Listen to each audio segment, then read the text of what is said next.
I'm not sure I can do this. Welcome to the rebellion. All right, Tony. We're here. This is it. This is it. I'm done following you around the globe. I know, man. No, I'm not. Stalker, international stalker.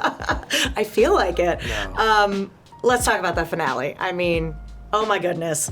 Ended with a huge shock. I think everyone was kind of wondering, leading up to this, like, what's gonna happen with Bix? Like, she's not like, what happened? She's a child. Talk to me about where that idea originated.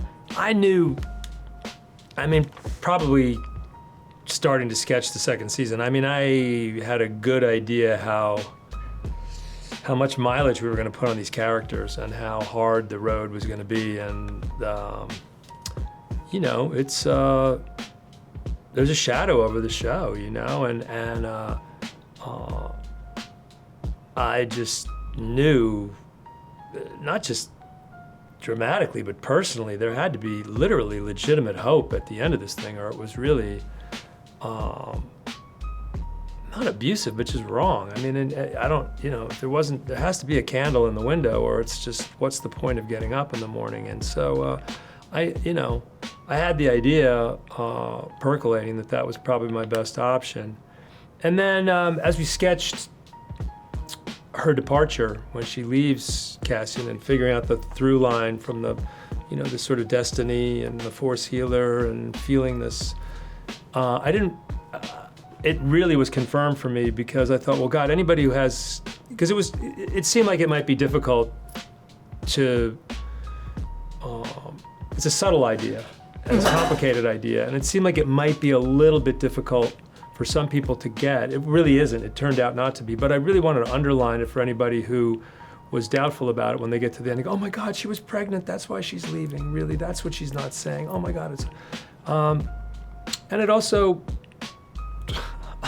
on the dark side... Because he would have stayed. Yeah, on the dark side, it makes his sacrifice that much worse, doesn't it? Well, what we were talking about it earlier, and I didn't want to say, but when I was like, oh, I watched Rogue One and it completely recontextualizes it, it's just like... I know.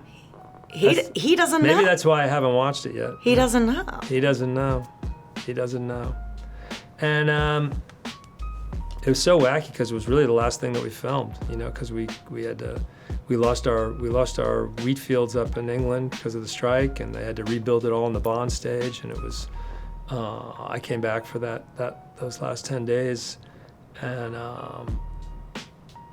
you don't want it to be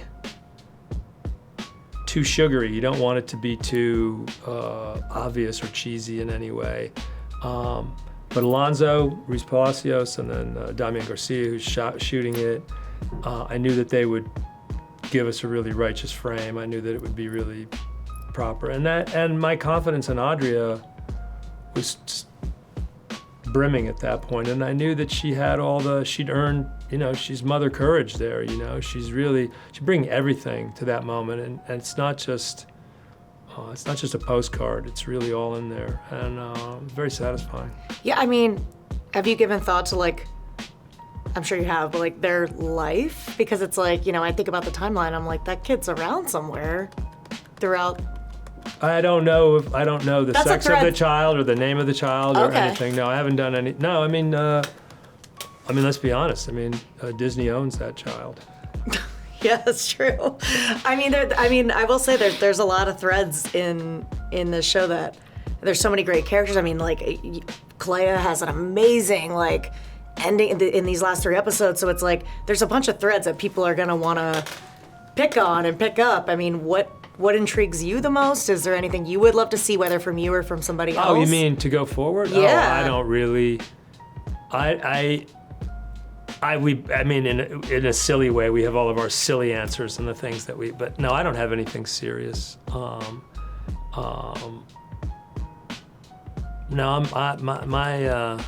I feel like I've eaten. Yeah. Yeah, so you're like, I mean, I have been fed. Well, because yes. there's so much that you have to be like, you have to choose whether or not you're going to completely tie it up or leave it open, and... I don't know, I mean, we kind of... Dedra's not going anywhere. Oh my God. I think Vel her job is pretty, clearly stated. I mean, she's a base commander at Yavin. I'm sure she's there all during Rogue and the rest of it. And, Mon Mothma, obviously, we know what's happened with him. The Clea thing is really, I love the way it was delivered. Like, it was very hard. There's things I would have loved to have her say that just would be inappropriate. They wouldn't fit. There would be no way for her to say it. But to have her have this sort of Mona Lisa smile at the end, just the tiny touch of it, as she realizes how responsible she is for everything that she's seeing all around her. I mean, none of this stuff exists if she hadn't been the person and lived the life that she had and made the sacrifices that she had. No one will ever know that. Mm-hmm. No one may ever know that except the people who watch the show. But to look around, and she's so unhappy to be at Yavin, and it's been such a sad set of circumstances that have brought her there. It was really to tell Alonso, you know, it has to be. You have to really shade that take really, really carefully, and it's just all there. It's just you sense that she's just a little daylight and just starting to get her head around the pride. It is like, I was kind of laughing about it because it was like, I remember Yavin being like, oh, it's like the cool rebel base place. And it's like kind of this place where it's like, oh God, I gotta go to Yavin. Like, the place kind of sucks. Well, for her, you know, it's, the thing about Yavin that really stuck with me is the instructive scene was the scene in Rogue where Jyn Erso comes back and tries to convince everybody to go to Scarif, and you know, and nobody will do it, and that room of all those actors and all those people, everybody arguing, and nobody wants to go, and it's just, I mean, that's the reality of coalition.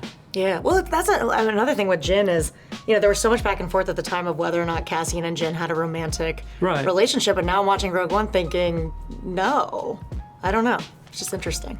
I mean, I knew that there were a lot of people that invested a lot of time into that idea. Mm-hmm. A lot of fan fiction, a lot of people who really put emotional parts of themselves into that. So I know that it means a lot to people. Didn't do it to be disruptive or to undermine that, but I think there's a way of reading it that's just as righteous, you know, that doesn't have to do with romantic love, but has to do with, you know, something just as powerful. Yeah. I was reading something about George Lucas had talked to you about seeing Rogue One. Has he seen Andor? I have no idea. Oh my gosh. I would love to know. What did he say about Rogue One? He really dug it. No, he called me on the phone, and he'd been around because we were at Skywalker, but he called me on the phone, and I talked to him on the phone for about a half an hour, maybe a little bit longer, and he was he was really pleased with Rogue. He looked gorgeous at the Met Gala, I gotta say. Was he there? Yes, he was. Really? Yes. Wow, I didn't know that. He did, yeah. Did not know that. He looked That's great. right. Him and his wife, they looked... Wow, that's really cool. I didn't know that. They looked amazing. You mentioned Dedra being in Narkina 5. Or Narkina 3. I don't think she's in Narkina 5. Oh, I'm sorry. I don't know what Narkina she's in. I call the whole thing Narkina 5. No, they're on. I've always done that. It's Narkina 2 or 3 or 9. I don't know. The woman's Narkina. Okay. Is she working on the second Death Star, do you think? I don't know what she's doing there, man. She's fighting for flavor in her food. Oh my God. I don't know what they're building something. Poor thing. Was there ever any talk, maybe you internally, of having Leia in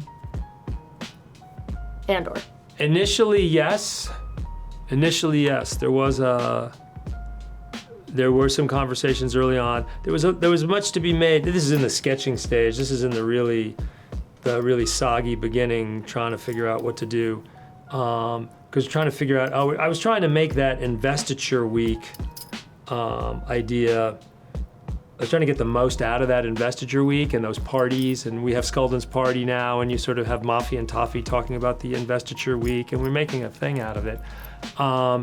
And we were trying to find out on the timeline where she would be in the Senate, and there was some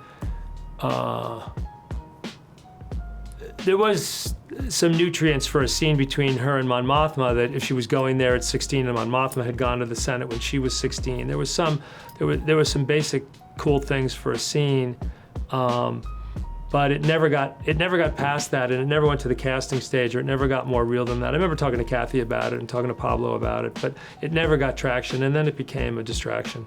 Yeah. Well, I think I have to thank you most for the Niamos EDM remix. It was my favorite thing. I know, I'm trying to get the stems out. Stop listening to it. I'm trying to get the stems out. I got to follow up on that today so that someone can remix it. We want to have people to start to remix it. Yeah, because it's on Spotify as like Brasso, but I need... No, they're going to issue the real thing, but I'm trying to get it so that, that if you issue the stems, then people can remix it. Oh, okay, I see. That's what DJs do. I don't know what... I don't know what No, it's all the pieces of it. Yeah. They just give you all the pieces and my you can God, remix yeah, that's brilliant. It'd be cool, right? Yeah, I love it. Well, congratulations. Thank you. Where are we going? I don't know. Season 5. Season 5. Yeah. Yeah, we're here. The monster who will come for us all soon enough is Emperor Palpatine.